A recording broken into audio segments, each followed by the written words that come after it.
1 Coríntios 6, versículo de número 9. Vocês não sabem que os perversos não herdarão o reino de Deus? Não se deixem enganar.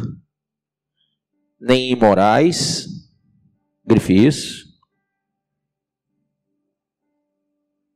nem imorais. E aí alguns irmãos dizem assim, puxa, imoralidade, né? Está diretamente ligado a como você se veste também, né? Então, nem imorais, nem idólatras, nem adúlteros, nem homossexuais passivos ou ativos. Está vendo aí? Em algumas traduções tem sodomitas. Quem é que está com sodomita aí? É a mesma coisa. O pecado de Sodoma era a homossexualidade. Tá? Nessa minha tradução aqui corrigida, aliás, atual, ela vem com a palavra homossexuais. Na sua corrigida, deve ser sodomitas. Não é isso? Então vamos lá. Nem homossexuais passivos ou ativos, nem ladrões, nem avarentos, nem alcoólatras, nem caluniadores, nem trapaceiros herdarão o reino de Deus. Assim foram alguns de vocês, mas vocês foram lavados, foram santificados, foram justificados no nome do Senhor Jesus Cristo e no Espírito do nosso Deus. Amém? Põe a mão sobre a Bíblia e diga, Pai, fala ao meu coração e me ensina a tua palavra em nome de Jesus. Diga amém. Pode sentar. Abra a sua Bíblia ainda em Levítico capítulo 18, versículo 22. Eu li o Novo Testamento, vou ler o Antigo Testamento também, falando sobre esse mesmo assunto. Levítico capítulo de número 18, versículo 22. Não se deite com um homem como quem se deita com uma mulher. Isso é repugnante. Grife isso. Está falando da homossexualidade. Agora, volte lá para 1 Coríntios, no capítulo 6, versículo 18, que diz assim, ó. Fujam da imoralidade sexual. Fujam da imoralidade sexual. Todos os outros pecados que alguém comete fora do corpo, os comete. Mas quem peca sexualmente, peca contra o seu próprio o quê? Corpo. Irmãos, Deus respeita muito a questão do nosso corpo. As pessoas, elas não respeitam o seu corpo. Mas a Bíblia é muito clara no tocante ao respeito ao corpo. Então, o texto, Paulo já começa dizendo, fujam da imoralidade sexual. Irmão, o que é que a gente mais vê hoje? Não é imoralidade sexual? Então, a gente tem que fugir da imoralidade sexual. Fugir. Então, vamos lá. Vamos para o que a Bíblia diz. Abra aí ainda a sua Bíblia, na carta de Paulo aos Romanos, capítulo 1, versículo 21.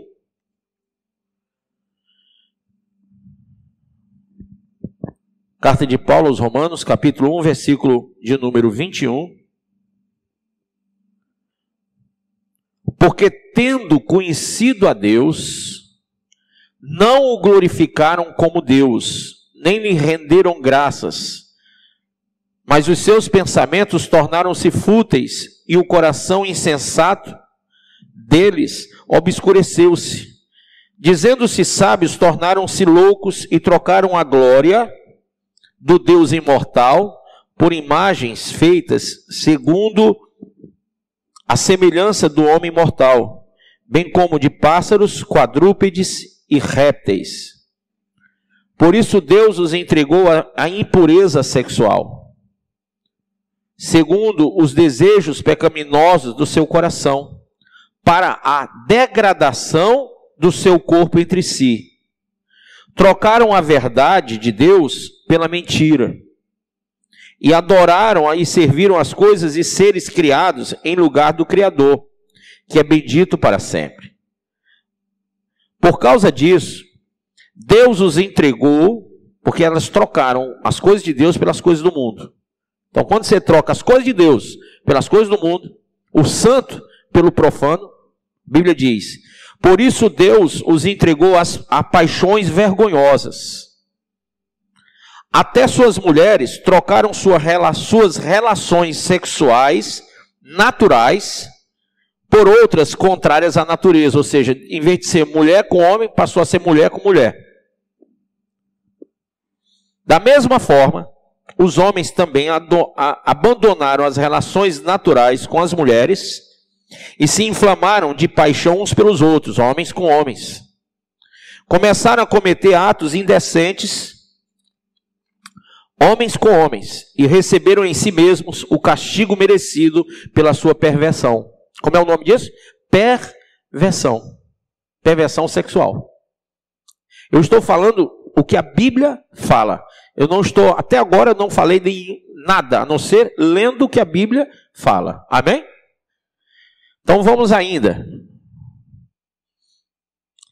Quando os anjos foram visitar Ló e sua família em Sodoma e Gomorra, por isso o nome sodomia ao pecado da homossexualidade, veja aí no Gênesis capítulo 19, versículo 5.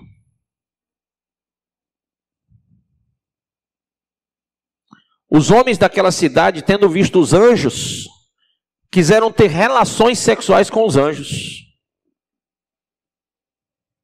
Vejam só. Chamaram Ló e lhe disseram: onde estão os homens que vieram à sua casa esta noite? Traga-os para nós aqui fora, para que tenhamos relações com eles. Ló saiu da casa, fechou a porta atrás de si e lhes disse: não, meus amigos, não façam essa perversidade. Lá no livro de Juízes, capítulo 19, fala a mesma coisa em relação a esse tipo de relação sexual. No versículo de número 23, aliás, do 22 ao 23, é exposto a mesma situação, e aqui o dono da casa tinha que entregar um visitante, um hóspede, porque os homens daquela cidade queriam ter relações sexuais com ele. Quem quer ir para o céu? Quem quer ser uma geração realmente santa no meio de tudo isso? A Bíblia diz que a gente tem que ser purificado e santificado, né? Então veja aí na carta de 1 João, capítulo 1, versículo 9. Diz o seguinte: se confessarmos os nossos pecados, Ele é fiel e justo para perdoar os nossos pecados e nos purificar de toda a injustiça. Amém?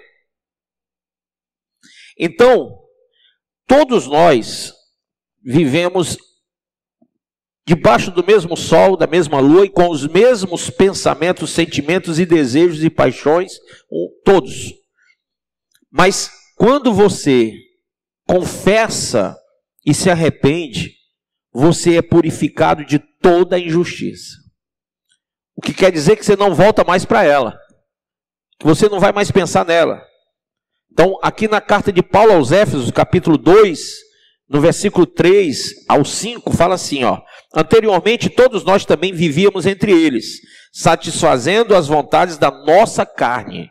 Efésios 2, 3 ao 5. Seguindo os seus desejos e pensamentos, como os outros. Éramos por natureza merecedores da ira. Todavia, Deus, que é rico em misericórdia, pelo grande amor com que nos amou, deu-nos vida com Cristo, quando ainda estávamos mortos em transgressões.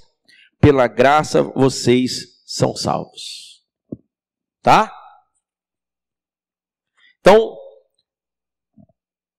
toda a Bíblia vai falar sobre essas paixões sexuais, seja homo, seja hétero, fora do casamento, como transgressão, pecado, como algo que é perverso aos olhos de Deus. Tá? Então, tem mais textos que eu vou mostrar para vocês, mas é importante você ler o que está em Gálatas capítulo 5, versículo 24 e 25, que diz assim, ó. Os que pertencem a Cristo, quem pertence a Cristo? Crucificaram a carne com as suas paixões e os seus desejos. Se vivemos pelo Espírito, andemos também pelo Espírito. Tá? Então esse texto de Paulo aos Gálatas mostra a necessidade de você andar pelo Espírito e viver pelo Espírito. E não satisfazer os desejos da carne. Tá? Então vamos para lá. Sexo é uma boa criação de Deus. O título é Juventude Cristã e a Sexualidade. Deus em sua grande sabedoria, tá? Deus em sua grande sabedoria, por sua glória e nosso bem, escolheu nos colocar em um mundo onde o sexo é uma parte significativa da experiência humana. Ok? A questão do sexo é importante e é inevitável. Vamos para lá. Ponto 1. A experiência humana sobre sexo, a questão do sexo, ela tem duplo sentido. Eu tenho sobre sexo o que a Bíblia fala, o que é bênção de Deus para a minha vida, e tenho sobre sexo o que o mundo fala e o que o meu desejo humano quer. Ok? Aí no segundo parágrafo diz assim, porque o sexo é a criação da mão de Deus e existe sob o controle de sua soberania. Sexo, diga sexo, sem a soberania de Deus é pecado. Então, bispo, sexo é pecado? Sexo não é pecado. Mas sexo sem Deus estar em soberania, sem submissão a Deus, é pecado. Porque toda vez que você vai pensar em sexo, você vai ter que pensar que Deus é soberano sobre o seu desejo. Quando o homem pecou, a ordem de Deus foi que o homem dominasse sobre o seu desejo. E um dos frutos do Espírito é o domínio próprio. Por isso que a gente tem que andar no Espírito e viver no Espírito, para ter domínio próprio. Porque se você não domina o seu desejo, então você vai fazer o que Caim fez com Abel. Caim não matou o irmão? Você vai matar a si mesmo, a sua vida espiritual, e você vai, com o seu mau exemplo, matar outros irmãos também. Você que tem uma namorada cristã, e você é cristão, se você não dominar sobre o seu desejo, você vai prostituir a sua namorada. Você vai matar a vida espiritual dela. Algumas pessoas perguntam assim, o bispo é contra namoro? Não, eu sou contra o sexo no namoro. Eu não sou contra o namoro. Aí tem gente que diz, não, mas sexo é quando a genitália do homem penetra na genitália da mulher? Não.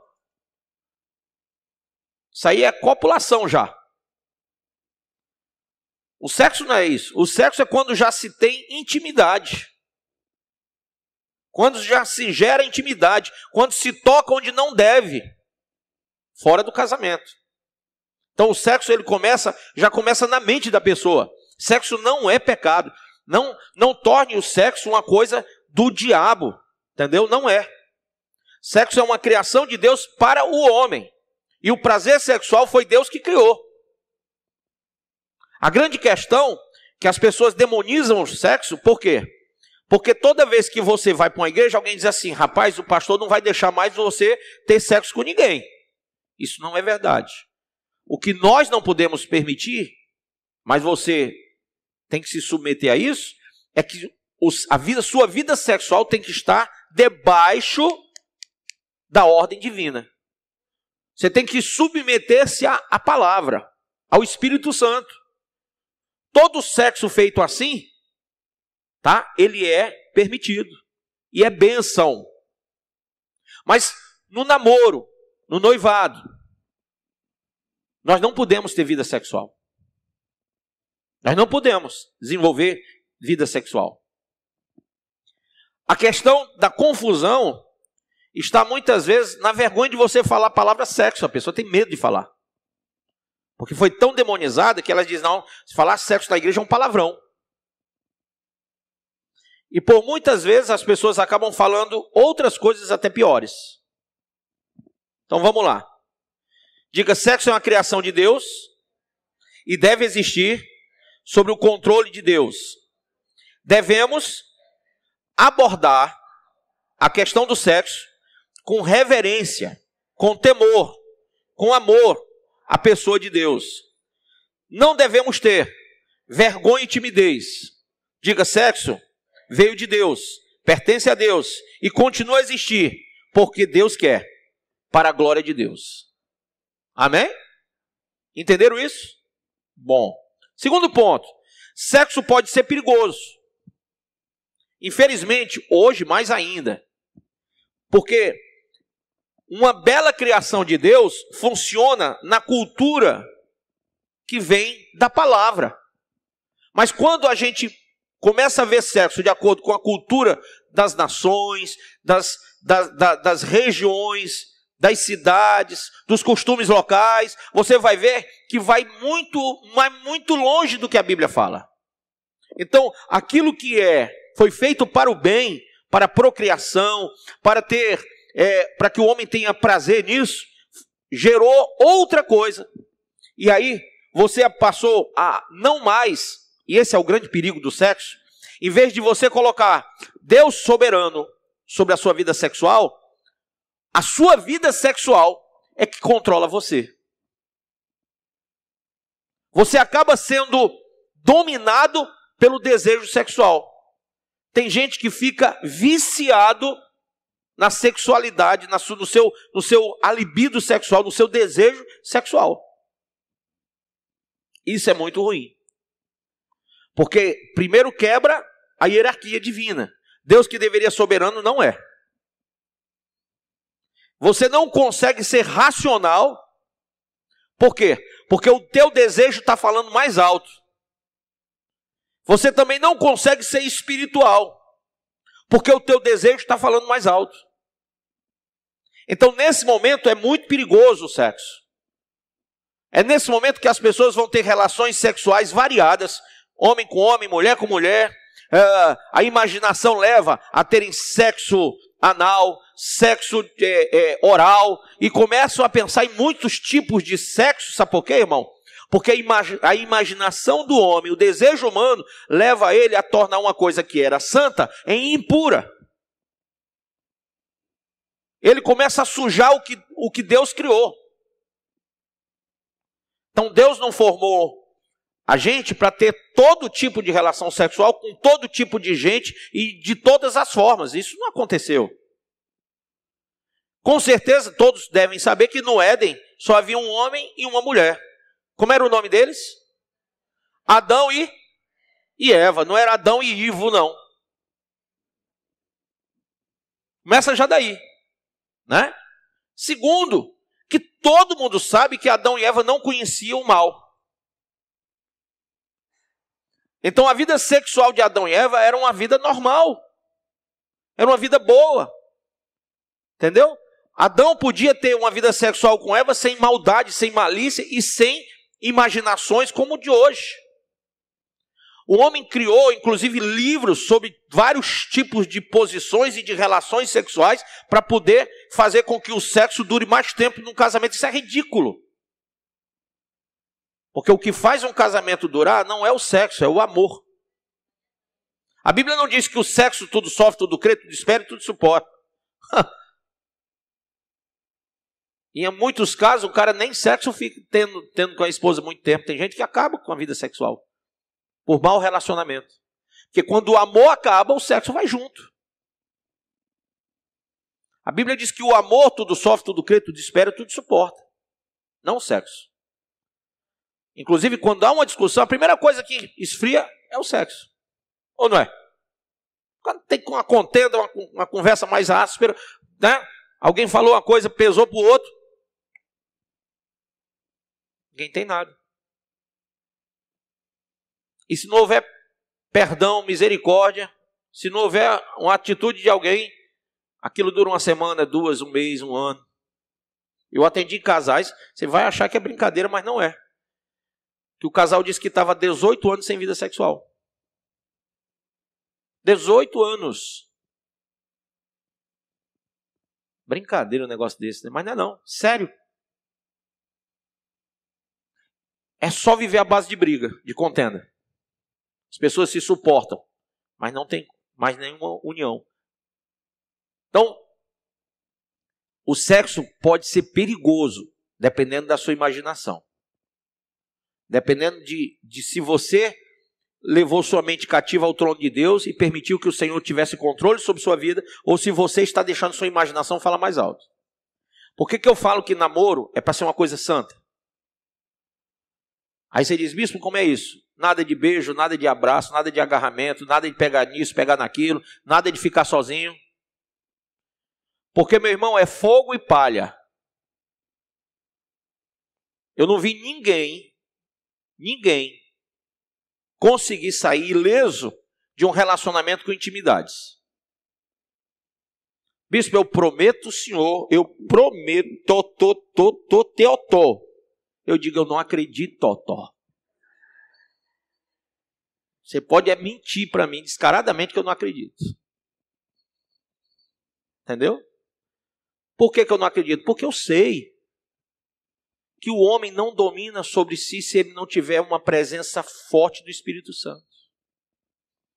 Quando eu olho para a vida de alguns jovens, eu digo que o cara não está nem buscando o Espírito Santo direito.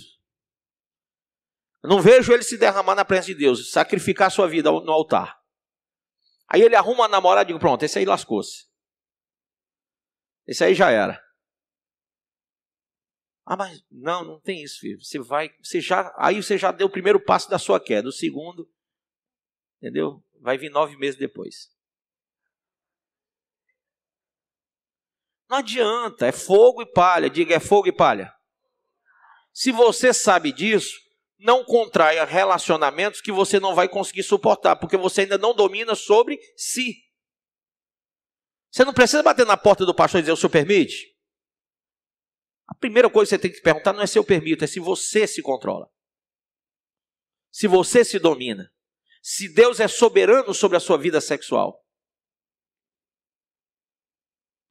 Ah, o pai é chato porque está marcando colado. A mãe é chata porque está marcando colado. Sabe por que eles estão marcando colado? Porque eles erraram. E eles sabem muito bem disso. Eles fizeram o que não devia na época deles. O que é que eles querem evitar? Que vocês façam. Porque tem muitos casamentos que começaram à base de sexo e hoje estão destruídos. Porque o sexo não traz durabilidade para a relação. Amém? 3. Sofrimento afetará a sua sexualidade. Isso é um fato, né? Se o sofrimento é a experiência de cada pessoa, então todo mundo tem um tipo de experiência na vida, seja com pais, né? Pais separados, pais não separados, pai que batia na mãe, a mãe que batia no pai, que também tem isso, viu? Devia ter o João da Penha também. Então, você sofrendo essas realidades dentro da sua casa, isso vai mexer muito com a sua vida sexual. Tem gente que foi estuprado, foi violentado, entendeu? Foi aliciado sexualmente. E aí o que acontece? Ou por um pai, ou por um padrasto, ou por um amigo, ou por um tio. E você diz, puxa, isso me faz sofrer muito. Isso realmente traz sofrimento, afetou a minha vida sexual. O pessoal dos LGBT, que o alfabeto todinho, esse povo aí vive usando isso como artifício. A desculpa deles é que o cara é gay porque foi violentado. Que a mulher, ela é homossexual porque quando ela era mais nova, ela foi violentada. Cara, isso não tem nada a ver com violência sexual. Eles podem até dizer, mas não tem nada a ver. Porque muito antes disso tudo, no passado, já tinha homossexualidade. Não é de agora, não. Não tem nada a ver com ser branco, com ser preto, com ter sido violentado ou não ter sido violentado. Eu conheço gente que foi violentada sexualmente, que foi abusada sexualmente, que foi estuprado e não é. E não é gay, e não é lésbica. E nem é prostituto, nem é prostituta de rua. Você vai ver uma prostituta de rua, falar com ela, evangelizar, ela diz, é porque meu padrasto me estuprou, e não sei quem me estuprou, e é por isso que hoje eu estou aqui. Não é. Porque eu conheço mulheres que foram estupradas e não são prostitutas. São mães de família que casaram e constituíram família e estão bem. Venceram aquilo ali. O que você não pode, diga para o seu irmão, não arrume uma desculpa para o seu pecado. O pecado jaz à porta, ó. Está batendo.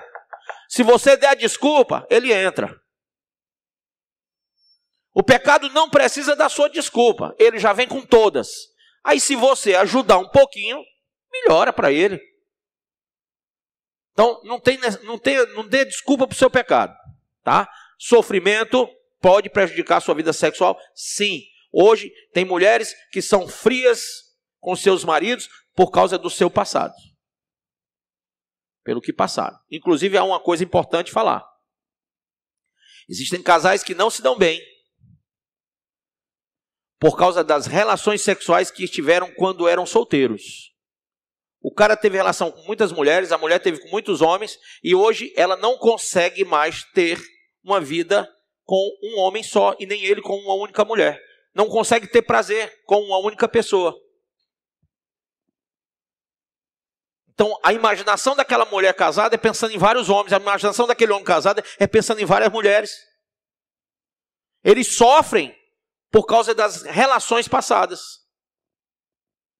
Então, tem muita gente sofrendo sexualmente dentro do casamento por causa disso.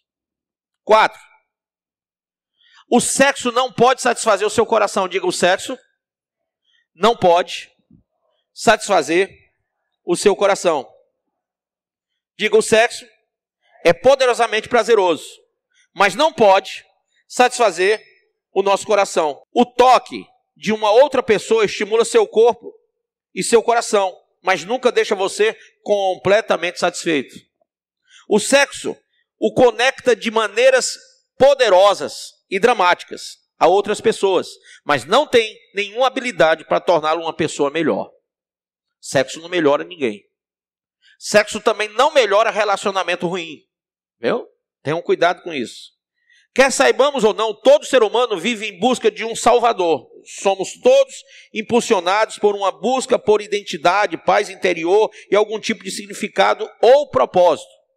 E todos nós procuramos em algum lugar ou em alguém aquilo que está como tábua de salvação, né? Quando você se encontra no fundo do poço, você quer olhar para algo que tire você de lá.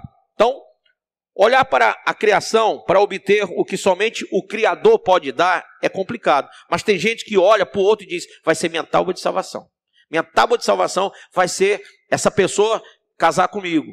Vai ser eu namorar com ela. Sabe? Enquanto ele me amar, eu estou bem.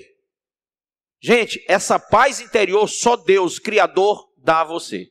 Só a presença do Espírito Santo preenche você. Sexo não vai fazer isso por você. O prazer do sexo são poucos segundos. A ciência explica. Você pode ter a alegria do sexo durante 1 hora e o prazer do sexo durante poucos segundos. Mas você nunca vai ser preenchido pelo sexo. Nunca. Mas você pode ser dominado por ele. Esse é o grande problema do sexo.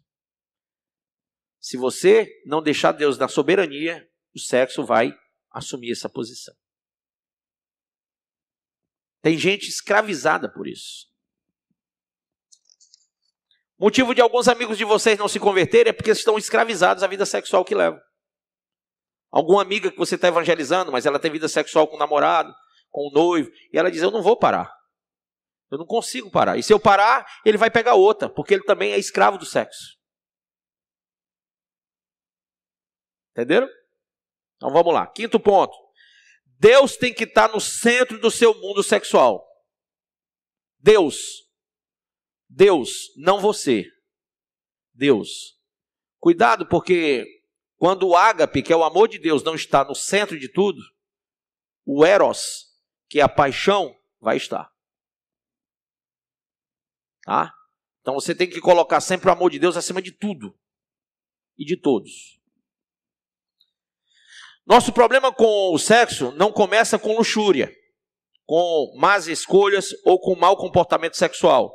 Nosso problema com o sexo começa quando nos esquecemos de que Deus deve estar no centro desta parte da nossa vida, como Ele deve estar em qualquer outra área. Quando você não tem uma motivação maior em sexo do que a sua própria satisfação, você já está em apuros sexuais. Por quê? Mesmo que você ainda não saiba, como você tendeu a se colocar no centro do seu mundo da sexualidade? Através, irmãos, do desejo que é lascivo. Se você reconhecer que o epicentro da tua vida sexual, do teu mundo sexual, nele Deus não está, você vai estar vivendo uma turbulência muito grande. Se Deus não estiver lá no epicentro do teu mundo sexual, você está numa turbulência horrorosa, que tira você da oração, tira você da visão espiritual, tira você da seriedade que você quer levar. Você quer ser sério perante Deus. Você quer buscar o Senhor de todo o seu coração. Mas como Deus não está no epicentro daquele problema, daquela guerra, daquela batalha, Deus tem que estar lá, ó. Quem é que está lá? Você. Você se colocou no lugar de Deus. Senhor, deixa comigo. Eu me garanto. No meio daquela batalha, você está sendo bombardeado. Os desejos, as paixões, as concupiscências da carne estão lutando contra você. Há uma militância que Gálatas 5 fala da carne contra o espírito. E você está perdendo todos os dias a sua comunhão com Deus. A sua koinonia espiritual está se esvaindo. Por quê? Porque o desejo está controlando você. Então tem gente, sendo bem claro, que quer levar uma vida com Deus, mas não para de se prostituir aqui, ó.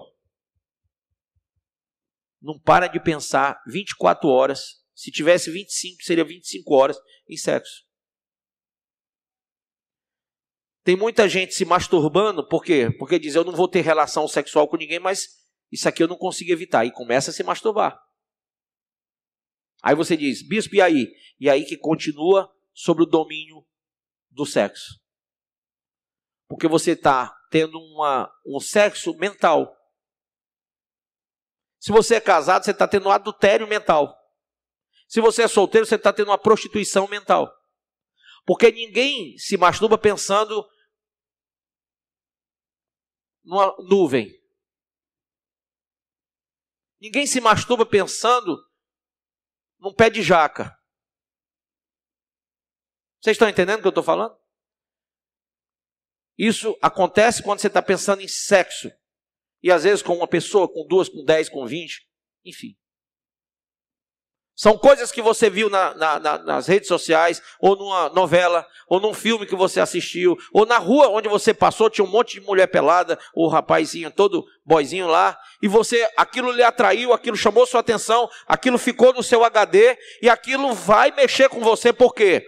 Volto a dizer, você não está sob o domínio de Deus. Quem está dominando é o sexo.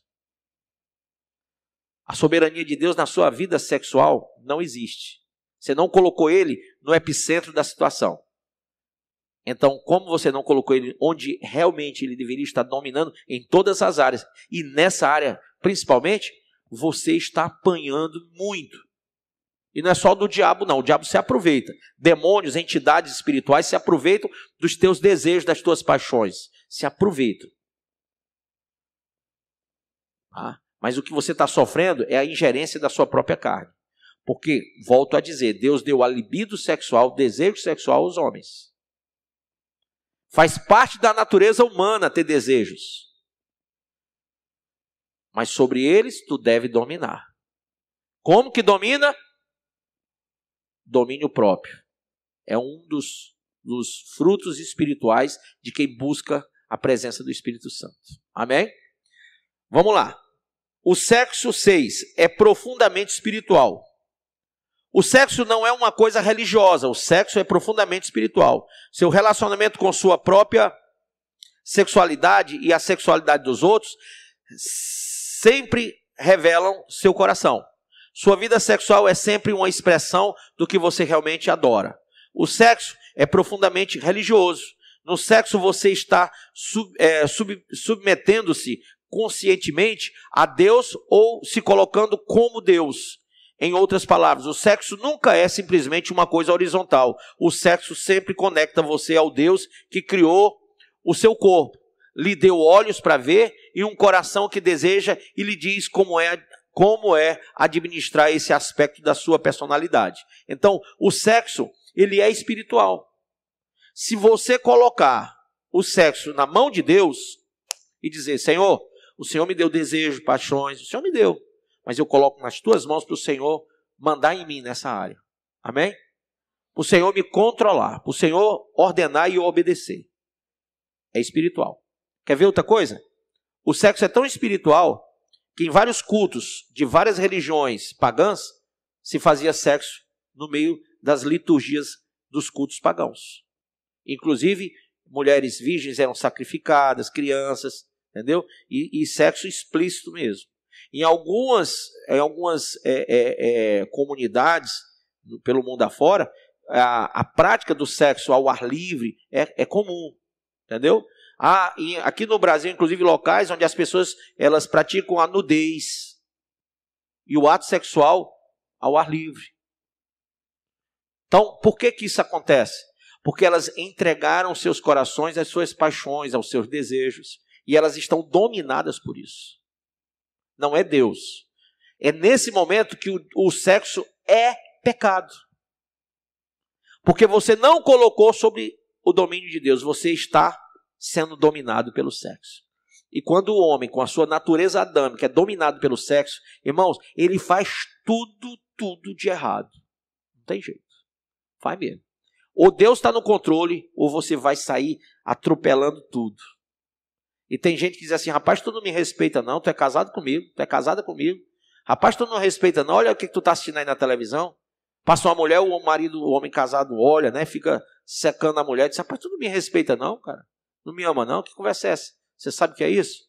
Você sabe por que o zoinho do seu marido está andando para lá e para cá? Você sabe por que ele não consegue sair daquele filme pornográfico? Você sabe por que vive se masturbando e negando vida sexual para a própria esposa e vice-versa? Você sabe por quê? Porque Deus não está na frente de nada disso. E quando Deus não domina, o homem, a imaginação do homem vai longe. Só faz bobagem. 7. O pecado sexual começa com o seu coração, porque do coração procede os desejos da alma. Coração, diga, o coração é o centro das emoções, é o centro das decisões, é o centro do intelecto. Então, do coração procede todas as coisas, tanto o bem como o mal. Aqui é onde as palavras de Cristo nos impulsionam. Nossa luta contra o pecado sexual não é primeiro uma luta com o ambiente em que vivemos ou com as pessoas que vivemos perto. Nossa luta contra o pecado sexual revela a condição sombria e carente de nossos corações. Nós somos o nosso maior problema. Quando se trata de pecado sexual, o maior perigo sexual para qualquer ser humano, em qualquer lugar, vive dentro dele, não fora. Não fora dele. Isolamento, mudanças de localização e relacionamento e gerenciamento de comportamento nunca funcionam porque eles não visam um lugar onde o problema existe, que é o próprio coração. Então você diz assim, eu vou terminar aqui esse namoro para ver se resolve. Você vai arrumar outro namoro ou então vai se prostituir com várias pessoas. Então o problema não é o namoro, o problema é você. Tá? Volta a dizer, namoro é pecado, bispo? Não. Sexo é pecado, bispo? Não. Noivado é pecado? Não. Nada disso é pecado. E tudo isso é coisa boa. A minha intriga é com o seu coração, porque o seu coração é pernicioso, é libertino, e você quer sempre fazer o errado por trás dos panos. E você acha que seu pai, sua mãe e seu pastor são 3 trouxas que estão sendo enganados. Mas sabe quem é que está se enganando? Você mesmo. Porque o pecado, o salário do pecado é a morte. Quando você pratica o pecado, você está se corrompendo e se destruindo. Você acha que está enganando alguém, mas você está sendo enganado pelo seu próprio coração. Jeremias 17 diz que o coração do homem é enganoso e tremendamente corrupto. Então você cria situações, você projeta situações onde você esconde e camufla o seu pecado. O salmista disse: Senhor, para onde irei da tua presença? Se eu for até o mais alto céu, lá tu estás. Se eu descer o mais profundo abismo, também comigo estarás. Então não tem de onde fugir da tua presença. Tu estás em todas as partes. Então, qual é o grande problema? É o seu coração. O que é que Deus pediu? Me dá o teu coração. Filho meu, me dá o teu coração. Por que Deus está preocupado com o coração? Porque é lá que você decide tudo. É lá que você projeta tudo. É lá que você executa tudo. Se você der o coração, Deus está dominando a sua vida. Se for de Deus o coração, então o domínio sexual é de Deus também. Amém? Aí alguém diz assim: essa mulher fria é o quê? Que não, eu boto perfume, faço tudo, fico com um muquezinho de fora, mostro, faço maior pose para ela. Ela pergunta onde é uma coisa, eu faço assim para mostrar o muque. Entendeu? Faço de tudo para ela poder se atrair. E ela nem tchuiu para mim. Claro. É porque ela não está preocupada com o tamanho do seu braço, nem se você é forte, se você é gordo, se você é magro. Ela tem uma visão de Deus. Ela tem uma visão de águia. Ela está olhando quem você é perante o Senhor. Se você é um Abraão, se você é uma pessoa realmente que tem promessa de Deus para a sua vida, ou se você é um Hofni, um Finéias, se você é um Caim, se você é um Acã da vida, entendeu? Que só destrói. Então, da mesma forma a mulher, o homem tem que olhar se não está com a Jezabel do lado dele. Entendeu? Tem que ver. Observe muito, irmão, muito. Mas eu estou com uma moça que se eu pegar no joelho dela, ela mete a mão na minha cara. Pronto, essa é que você tem que casar. Eu só não sei se ela devia casar com você. Porque pelo que eu estou ouvindo, você não vale nada. Mas ela é a pessoa certa. Ela é. Agora, você só em ter a intenção, você já não é a pessoa certa para ela. Porque a Bíblia diz que quem não edifica, destrói. E você diz que ama essa pessoa que você está destruindo sexualmente? Então, eu penso sempre que você deve imaginar que eu já namoro com fulano, eu tenho o direito de abraçar. Tem não. De jeito nenhum. Tem não? Não. E de beijar também não. Você tem um namoro, ela não é sua esposa, ele não é seu marido. Se esse namoro acabar, como geralmente acaba, o que vai acontecer? Você, mocinha, beijou, abraçou, fez um monte de coisa com o rapazinho, e vem outra pessoa, e você vai fazer a mesma coisa de novo. Aí não deu certo aquele namoro, outra pessoa de novo. E aí? Isso também é chamado fornicação. Né?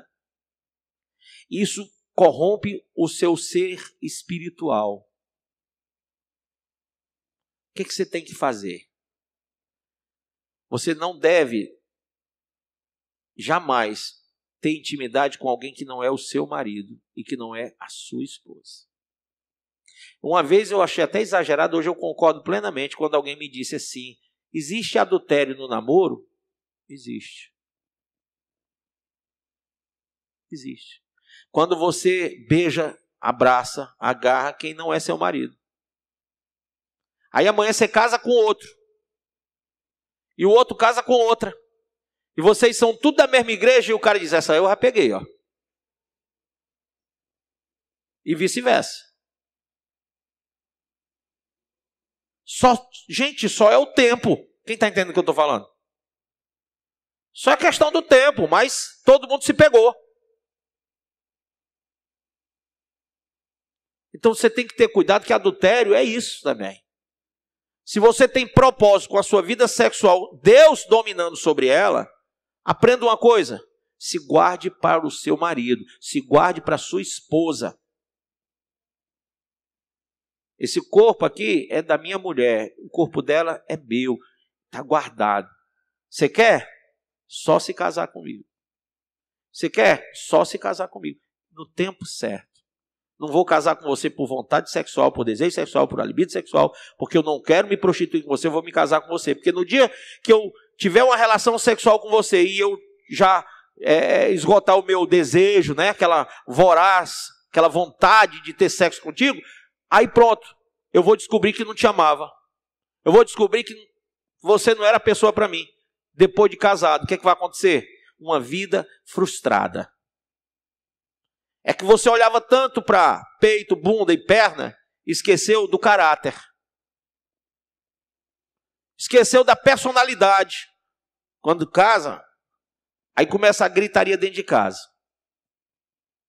Gritaria, grosseria. Aí você diz assim, puxa, caramba, por que no namoro eu não via isso? Porque tu estava olhando para o sexo. Tu estava olhando para o sexo e tu esqueceu de olhar para a pessoa. E essa pessoa que tu casou, ela te maltrata, ela te distrata, ela te humilha, e você sabia que devia ter olhado para isso antes. Mas quando alguém dizia assim, e aí? Eu tive um caso de uma moça, que ela, bem aqui sentada, aqui mais ou menos, conversando comigo, ela disse, eu quero casar com fulano. Isso faz um tempo, há uns anos aí. Eu disse, mas ele acabou de se converter, está com 5, 6 meses de igreja, acho que não é o momento não, irmão. Tem mais um tempinho aí. Não, eu quero casar, porque Deus já me confirmou, não sei o quê. Já? Deus já te confirmou, já. Você acha que casando com ele você vai ficar bem? Acho não, bispo, eu tenho certeza. Você quer marcar um gabinete, eu, você e ele? Não, precisa não, já estou certa. É mesmo, está desse jeito. Eu digo, então já estão transando. Aqui, ó. Eu não sou trouxa. 50 anos de idade, mais de 30 de praia. Quando eu falo praia, é igreja, viu? Porque praia mesmo é uma situação. Eu sei muito bem nos meus 45 anos de evangélico e 30 de pastor, que uma pessoa dessa já está fornicando, já está se prostituindo. O que eu fiz? Você quer mesmo casar? Quero. Tem certeza, né? Tá. Tá quando? Não, quem vai fazer o casamento é fulano de tal, tal. Eu digo, então tá bom, vai. Fulano disse, não vou fazer não, porque eu não tenho certeza desse casal não. Aí passou para Cicano. Cicano foi e fez. Resultado, depois que casou, com uma semana de casada, o rapaz com quem essa moça casou, estava correndo atrás dela, no bairro que ela mora, com uma vara de pau na mão. Ele já tinha açoitado ela bem muito dentro de casa, ela com a boca cheia de sangue, tinha levado socos e pontapés, e estava batendo nas portas da casa para entrar com medo do marido. E aí? Teria sido bom esperar mais um pouquinho ou não? Só que ela botou a carroça na frente dos bois e não deixou Deus dominar sobre a vida sexual dela. E bispo, como é que Deus domina sobre a minha vida sexual? Lembra que eu falei ontem na vigília, o governo de Deus? As autoridades de Deus? Quem são? Os pastores, os líderes. Se você não quer conselho do pastor, do líder da igreja, se você não aceita ser submisso quando ele diz não, a vida é minha, então a vida é sua, então vai em frente. Se ela for de Cristo, aí quem manda sou eu que sou o pastor. Se a sua vida for de Cristo, se tu deu para ele, quem manda sou eu. Agora, se você não deu, quem manda é você mesmo. Aí, meu irmão, pode empurrar e rola. Eu não posso intervir nisso. Mas quando é de Cristo, quem manda sou eu. E aí você vai ter que se submeter, porque o domínio de Deus está diretamente ligado ao governo dele na igreja. Em casa, o governo dele é papai e mamãe. Se papai e mamãe não tem vergonha na cara, porque tem muito papai e mamãe libertino, que chama até o filho para transar dentro de casa, para não ter que pagar motel. Então papai e mamãe cheio de demônio, tem. Sabia que tem papai e mamãe cheio de demônio? Aí o que é que você faz? Essas autoridades você despreza, porque eles vão corromper você. Infelizmente, nesse âmbito da sexualidade, seus pais não têm nada para lidar. Você tem que ir para o pastor. Agora, se você chegar no pastor e o pastor for um cara que não está nem aí você está lascado. Eu peguei um pastor, que um casal se separou na igreja dele, o rapaz veio para cá e eu disse para ele, meu filho, você se separou por quê? Não, porque houve uma confusão, não sei o que, mas isso não é motivo para separar, não. Chama sua mulher aqui. Não posso chamar não, que ela é de lá e tal. Pois chama o pastor de lá e ela. Não sei o que, pois diga a ele que se não vier aqui eu vou lá. Aí, me deu o telefone do seu pastor aí. Já tinha vindo para cá com carta e tudo. O pastor mandou carta para ele. E não botou nada. Que ele estava separando, nada.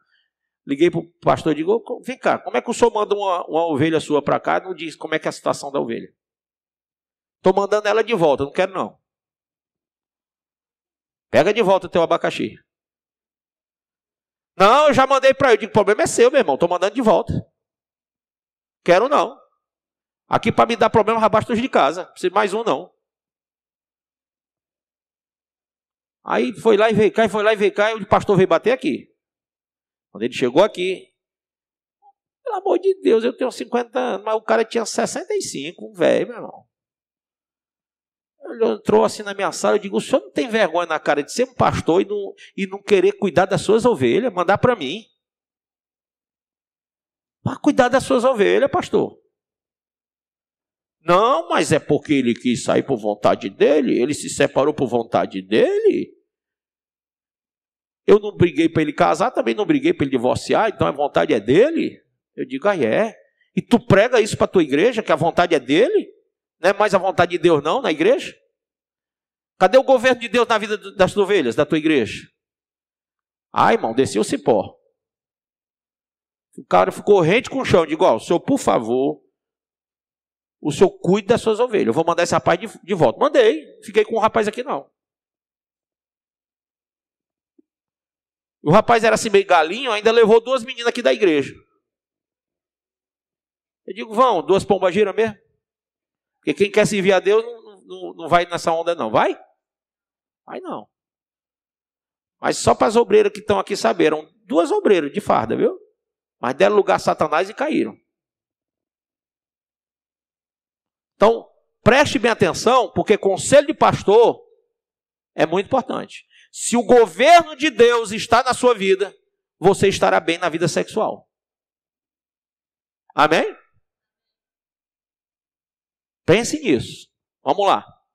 8. Prazer glorifica a Deus. A intenção criativa de Deus era trazer glória a si mesmo pelos prazeres que ele criou. Passa.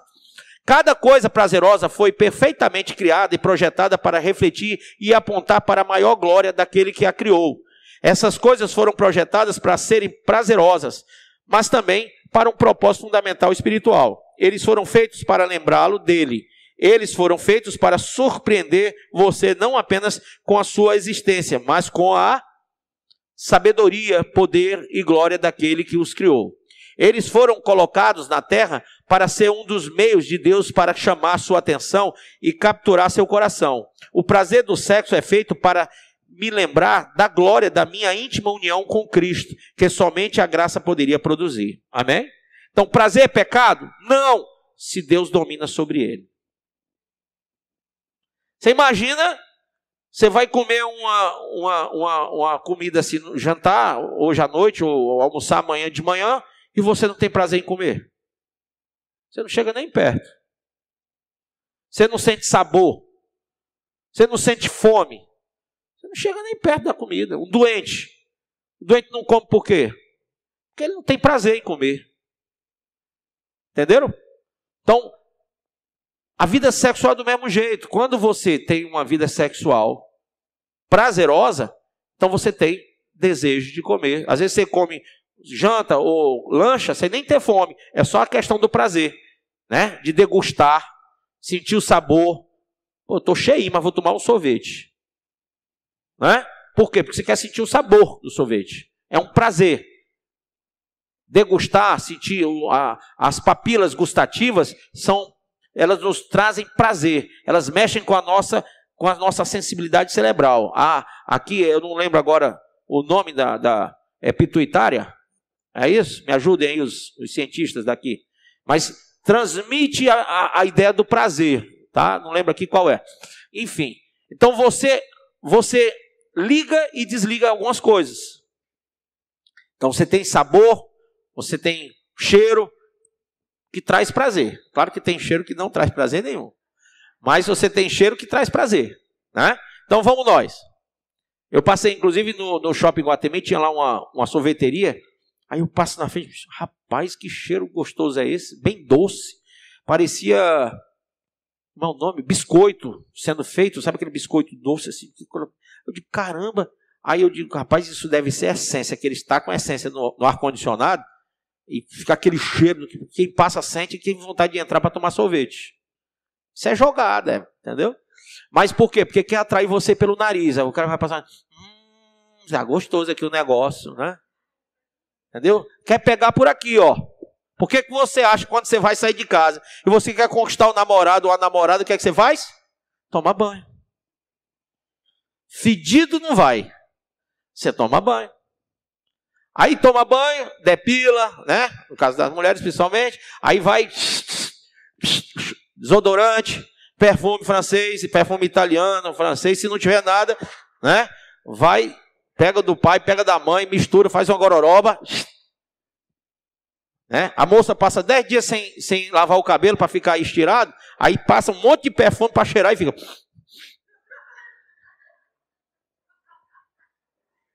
Mas você quer atrair pelo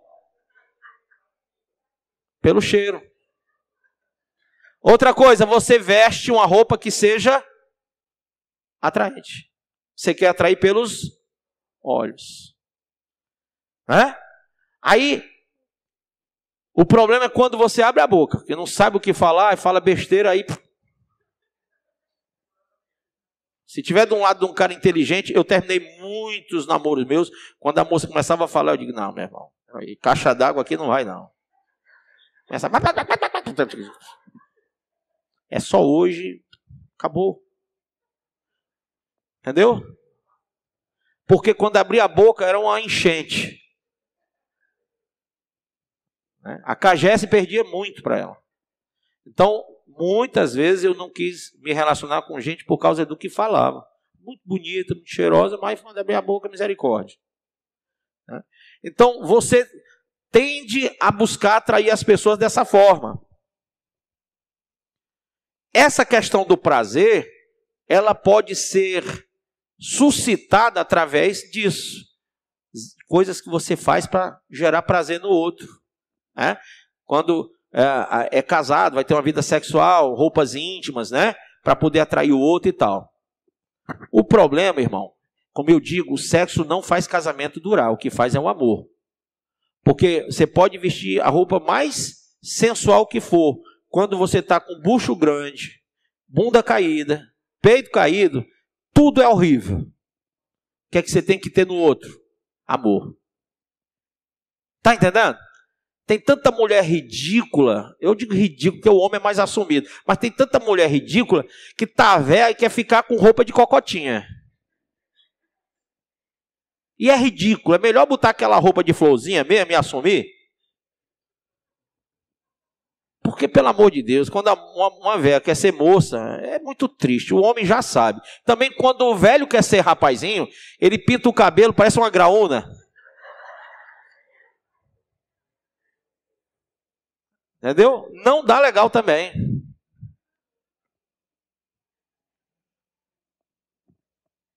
O prazer vem de Deus, mas quando Deus domina o seu prazer. 9. O prazer do sexo não substitui a graça de Deus. Então tenha cuidado com isso. É correto celebrar a bondade de Deus em dar-lhe doces prazeres. E você nunca deve se sentir culpado por apreciá-los, desde que faça isso dentro dos seus limites e para a sua glória. Qual é o limite do prazer sexual? Casamento. E no casamento, uma forma de vida sexual que seja permissiva e não perniciosa. Tá? É maravilhoso celebrar os prazeres saborosos da comida, a beleza, né, estonteante de uma excelente obra de arte, a doce intimidade do sexo ou a emoção sonora de uma peça de música bem escrita. Mas como você está celebrando o prazer, não se esqueça de celebrar a graça. Graça quer dizer favor. A graça de Deus tem o poder de protegê-lo de pedir prazer que você não deve pedir. A graça de Deus lhe dá o poder de dizer não ao sedutor apelo do prazer quando é vital dizer não. A graça de Deus oferece-lhe o perdão quando você não conseguiu fazer essas duas coisas. E a graça de Deus leva você à presença daquele que sozinho pode dar-lhe a satisfação duradoura e a alegria que seu coração busca. Então, ao celebrar os prazeres físicos do mundo criado, reserve um tempo para celebrar os eternos prazeres da redenção. Amém? Lembre-se, prazer sem limite é transgressão. A palavra transgressão quer dizer passar do limite. 10. Sexo destina-se a nos apontar para o próprio Deus. Como Deus criou você e o sexo, é impossível compreender adequadamente o sexo e participar apropriadamente dele se você estiver praticamente ignorando Deus e sua existência. Por meio da criação, você é dele e sua vida sexual é dele também.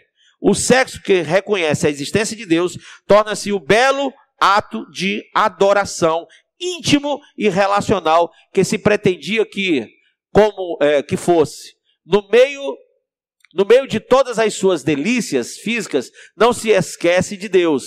Lembre-se de que tudo animado e desfrutado no sexo lhe pertence. Ela descansa em seu controle e celebra seu cuidado no meio das conexões humanas mais íntimas. A Bíblia diz que ter relacionamento homossexual é o quê? Pecado. O casamento e o relacionamento sexual foram criados por Deus para ser entre um homem e uma mulher. Devemos amar uns aos outros, mas precisamos tomar cuidado com os desejos sexuais. É importante lembrar que Deus ama a todos, independentemente dos pecados que cometemos. Ele quer que todos sejam salvos. O homossexualismo não é o pecado imperdoável. Devemos amar pessoas, homossexuais, porque todos temos pecado, mas Deus nos ama. Homossexualidade na Bíblia. Deixa eu só explicar essa outra parte. Volta ali só um pouco.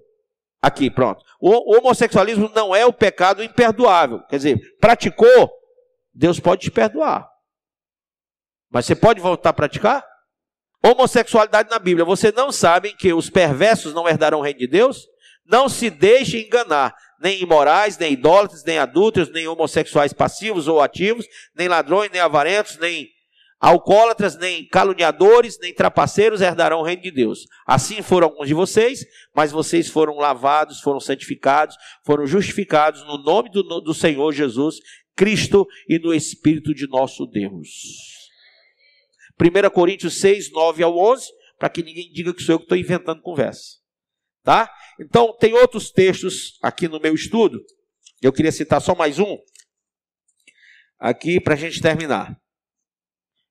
Romanos 12, no versículo 1 e versículo 2 diz: Portanto, irmãos, rogo-vos pelas misericórdias de Deus que se ofereçam em sacrifício vivo, santo e agradável a Deus. Esse é o culto racional de vocês.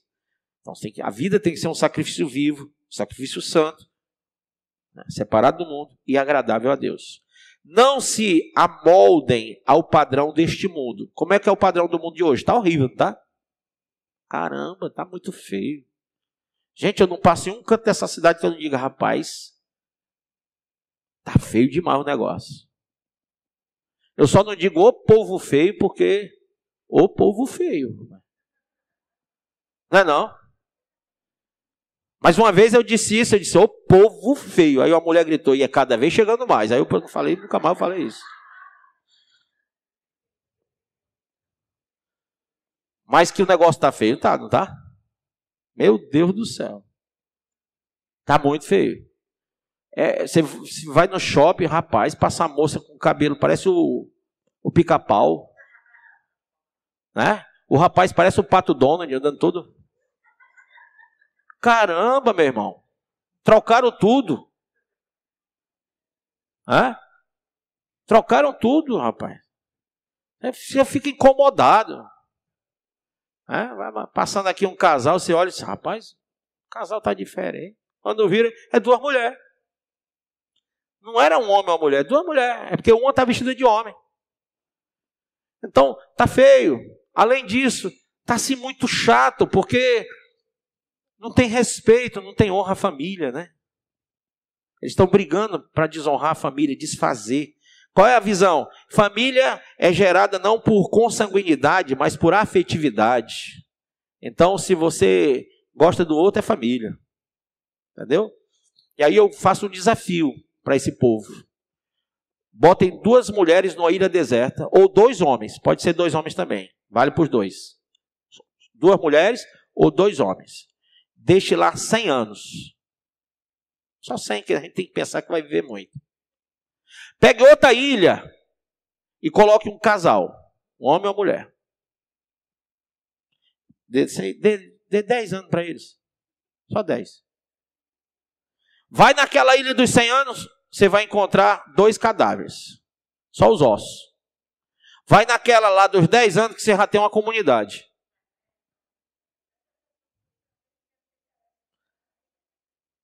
Entendeu? Porque o casal vai gerar, não vai? Vai. Como é que a Bíblia fala da igreja? A igreja é a mulher e Cristo é o homem. Cristo traz a semente para... O homem não joga a semente na mulher e ela gera? Sim ou não? Qual é a semente de Cristo? Não é o Espírito Santo? Eu vou, mas eu enviaria o Consolador? Quando você recebe o Espírito Santo, você tem que gerar filhos e filhas espirituais para Deus. Como é que eu sei que eu estou ligado a Deus? Quando você tem a semente de Deus. Quando você tem a semente de Cristo. Aí você está gerando filhos e filhas. Quem não gera, quem não ganha almas, não tem ligação com Deus. Amém? Entenderam?